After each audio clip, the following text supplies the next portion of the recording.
Troubled waters in the Taiwan Strait, the feared outcome in this part of the world. For now, though, this is a regular drill by the Taiwanese military, but it comes amid heightened tensions, as China today launched its own military exercises. All because of a possible visit by the third in line to the American presidency. The Speaker of the House, Nancy Pelosi, is off to the region this weekend. Whether she visits Taipei is still unknown. I don't ever talk about my travel because, as some of you know, it's a security issue. She might not talk about travel, but the Chinese do, publicly warning of forceful countermeasures if Pelosi visits an island the People's Republic believes is part of its own territory. No one should underestimate the determination and ability of more than 1.4 billion Chinese people to defend its national sovereignty and territorial integrity. I hope the country concerned will see this clearly and not play with fire.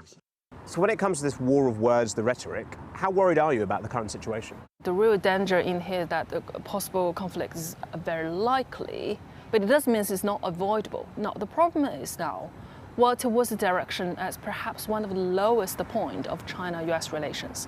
The reservoir of trust has been built in the last 40 years, has completely been exhausted. So it will be very difficult for either side to trust each other's words. Joe Biden and Xi Jinping did hold a phone call earlier this week, but America has taken a more aggressive stance in recent years. Are you willing to get involved militarily to defend Taiwan if it comes to that? Yes.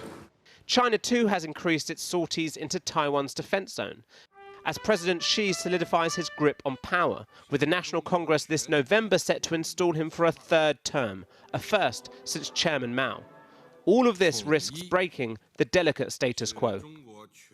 After the communist victory in 1949, the US did not recognize the new People's Republic in Beijing, instead maintaining diplomatic relations with Chiang Kai-shek's nationalists in Taiwan.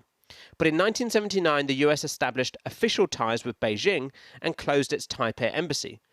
But the US continued unofficial channels with Taiwan, committing itself to the status quo and ensuring that the island can defend itself. That strategic ambiguity has been at the heart of cordial but tense relations between Beijing and Washington. It would be important as part of our shared responsibility to continue to manage this in a wise way that doesn't create the prospect for conflict. That's why the US administration has warned against a Pelosi visit. But the Speaker has been a staunch critic of China. We've been told for 2 days now that there's freedom of speech in China. Back in 1991, she unfurled a pro-democracy banner in Tiananmen Square. Can this crisis be stopped simply by Nancy Pelosi not going to Taiwan? I think that's perhaps the best solution, but this may not reflect very well for Nancy Pelosi for herself. I think let's link back to the American domestic politics, given the midterm election is on its way. And perhaps this is Nancy Pelosi's last chance to make her voices being heard.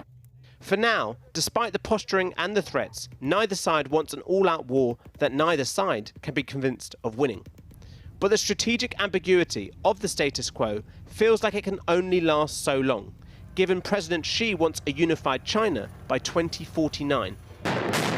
Beijing calls that peaceful national reunification.